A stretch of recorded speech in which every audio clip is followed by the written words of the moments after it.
South ఆఫ్రికాలో ఈ బుల్లి కారుని చూడండి ఎంత క్యూట్గా ఉందో. Just have a loud sound. Yes. Because it uses a motorbike engine. ఇది నిజంగా కార్ కాదండి. యాక్చువల్గా మన ఇండియన్ కంపెనీ బజాజ్ వాళ్ళు ఆటోని 4 వీలర్స్తో తయారు చేసి ఇక్కడ రిలీజ్ చేశారన్నమాట. చాలా బాగుంది చూడటానికి అయితే. ఇదేంటంటే ఒక మన బైక్ ఇంజిన్కి ఎంత కెపాసిటీ ఉంటుందో అంతే కెపాసిటీతో పెట్టి దీన్ని ఇక్కడ ఒక కంపెనీకి అండ్ బోల్ట్ మనకి ఇండియాలో ఓపర్ అయినా ఎలా ఉంటాయో అలా ఇక్కడ బోల్ట్ అని ఒక కంపెనీకి టైప్ చేసి రిలీజ్ చేశారన్నమాట. సో మనం యాప్లో ఎలా బుక్ చేసుకుంటామో అలాగే బుక్ చేసుకోవాలన్నమాట. దీనికి హైవేలో తిరగడానికి మాత్రం పర్మిషన్ లేదండి.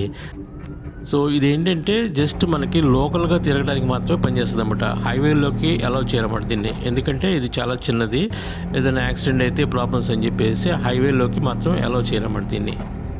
ఇందులో చూడండి ఏసీ కూడా ఉందన్నమాట. సో డ్రైవర్కి సెపరేట్ ఏసీ, పాసింజర్కి సెపరేట్ ఏసీ ఉందన్నమాట. కానీ ఇందులో ఎక్కాలంటే కొన్ని కండిషన్స్ ఉంటాయండి. అవి ఏంటో కాదు, ఒక్కరికి మాత్రమే పర్మిషన్ అన్నమాట. అంటే డ్రైవర్ ఫ్రంట్ సీట్లో కూర్చుంటాడు, పాసింజర్ ఒక్కరికి మాత్రమే వెనక సీట్లో కూర్చుంటానికి ఛాన్సెస్ ఉంటుంది అన్నమాట. ఒకరికంటే ఎక్కువ వెళ్ళటానికి కుదరదు అన్నమాట. మన ఇండియాలో ఆటోలు అయితే 3 వీల్స్ ఉంటాయి కదండి, దీనికి మాత్రం 4 వీల్స్ ఉన్నాయి అన్నమాట. సేమ్ కార్ లాగానే తయారు చేశారు. సో దీని పేరు కూడా బజాజ్ క్యూట్ అంట.